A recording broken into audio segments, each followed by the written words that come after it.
हाफिज साहब, आप क्या समझते हैं? बेंच और बार का गहरा ताल्लुक है, और अगर बेंच पे कोई आंच आती है तो बार खड़ी होती है, और बार पे कोई हर्फ आता है तो बेंच उसका साथ देती है।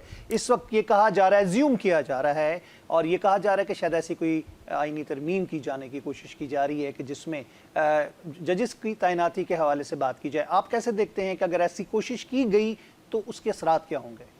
बिस्मिल्लाहिर्रहमानिर्रहीम। आसम, एक तो बात यह है कि हमेशा बाहर ही बेंच के लिए खड़ी हुई है। हमें बड़ा कम नज़र आया है कि जब बेंच जो है वो बाहर के लिए आया हो। और हमेशा से हमारी स्ट्रगल यही रही है, जितने भी लॉयर्स हैं, बसरा साहब, मैं, चौधरी साहब, हमेशा हम इस जुडिशरी के लिए करते हैं। लेकिन अनफॉर्चुनेटली जिस तरह जुडिशरी को एज ए इंस्टीट्यूशन इस मुल्क के अंदर डिलीवर करना चाहिए, वो हर मौके के ऊपर उन्होंने उस तरह डिलीवर नहीं किया। और उनका जो क्योस है वो अल्टीमेटली पाकिस्तान के हर एरिया के अंदर रिफ़्लेक्ट करता है। और रिफ़्लेक्ट ही ऐसी चीज़ है कि जिसके अंदर आपके अंदर एक कॉन्स्टिट्यूशनल सुप्रीमेसी या एक रूल ऑफ लॉ जो है उसका बुनियादी तौर पे कस्टोडियन आपकी कोर्ट्स हैं।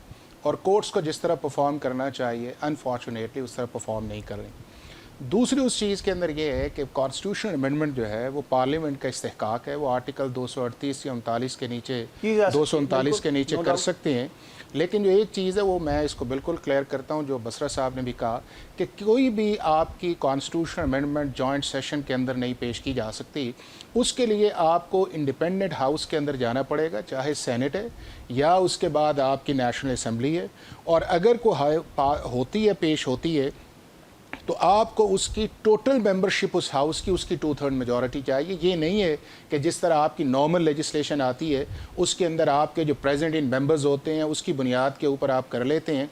और अगर एक हाउस उसको पास करता है तो 2/3 के साथ, और इस वक्त जो नेशनल असम्बली का फिगर है वो तकरीबन 234 बनता है, और 224 का पास करना जो है वो ज़रूरी है। दूसरा आपका सेनेट है, वो ऑलमोस्ट इस वक्त आपके 96 के करीब मेंबर्स हैं। तो 72-73 मेंबर्स जो हैं, अगर वो उसको वोट करते हैं तो वो एक कॉन्स्टिट्यूशनल अमेंडमेंट आएगी और फिर वो प्रेसिडेंट की तरफ जाएगी।